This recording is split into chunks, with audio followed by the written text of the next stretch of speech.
pertama sudah pembagian insakiyah kepada pengendara, semuanya dapat ya. Kemudian kalau kendaraan di dalam ya disesuaikan aja, kasih 5 gitu. Jadi biaya bil semuanya.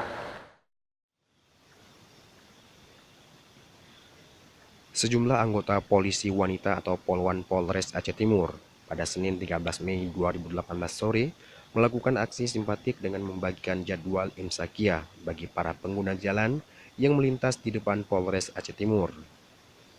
Jadwal imsakiyah itu diberikan mengingat dalam beberapa hari ke depan, umat muslim akan menunaikan ibadah puasa Ramadan 1439 Hijriah. Kapolres Aceh Timur AKBP Wahyu Kuncoro SIKMH melalui Wakapolres Kompol Apriyadi Esos MM yang ikut mengawasi anggotanya tersebut mengatakan maksud dan tujuan pembagian jadwal imsakiyah karena dibutuhkan warga selama Ramadan.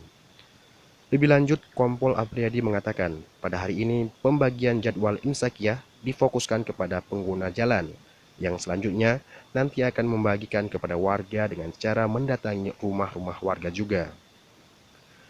Selain jadwal sholat dan imsakiyah, dalam lembaran tersebut juga tertulis himbauan-himbauan Kamtibmas kepada warga selama bulan Ramadan.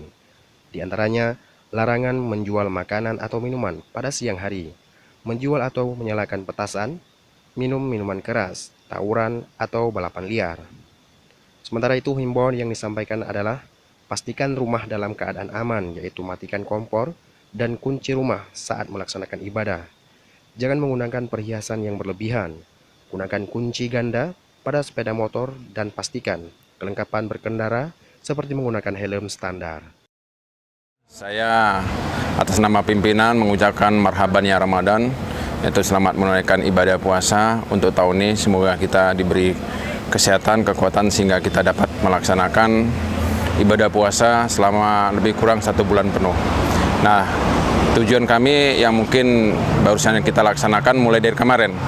Yang kemarin juga kita membagikan insakiyah, kemudian tadi pagi juga kita membagikan insakiyah kepada masyarakat door to door di toko. Kemudian ini hari yang ketiga, berarti sudah 3 tahap. Tujuannya adalah yang pertama kami mengucapkan puji syukur karena semua tahun ini kita dapat melaksanakan puasa karena telah diberi kesehatan. Yang kedua, kami salah satunya adalah dari Polres Aceh Timur mendukung. Salah satunya adalah pelaksanaan puasa ini kami akan menjaga keamanan, ketertiban terhadap masyarakat sehingga masyarakat dapat melaksanakan ibadah puasa pada siang hari, malam hari melaksanakan sholat tarawih dan witir dan tadarus. Nah, kemudian insakiyah yang kami berikan ini adalah salah satu bentuk rasa kepedulian kami sehingga masyarakat tidak sulit dengan adanya insakiyah. Masyarakat lebih tahu jam berapa saatnya berbuka puasa dan jam berapa saatnya akhir daripada pelaksanaan sahur gitu. Jadi sehingga masyarakat memudahkan dalam hal pelaksanaan ibadah puasanya, demikian. Kami dengan adanya lebaran ini, masyarakat jangan terprovokasi dengan isu-isu yang terjadi di luar Aceh seperti terjadi pengeboman, teror, ancaman. Jadi harapan kami kepada masyarakat Aceh, mari sama-sama kita jaga keamanan ketertiban di Provinsi Aceh ini, secara khusus adalah di Aceh Timur. Sehingga kita dapat sama-sama melaksanakan ibadah puasa dengan sempurna dan baik. Dari Aceh Timur, Hamdan melaporkan.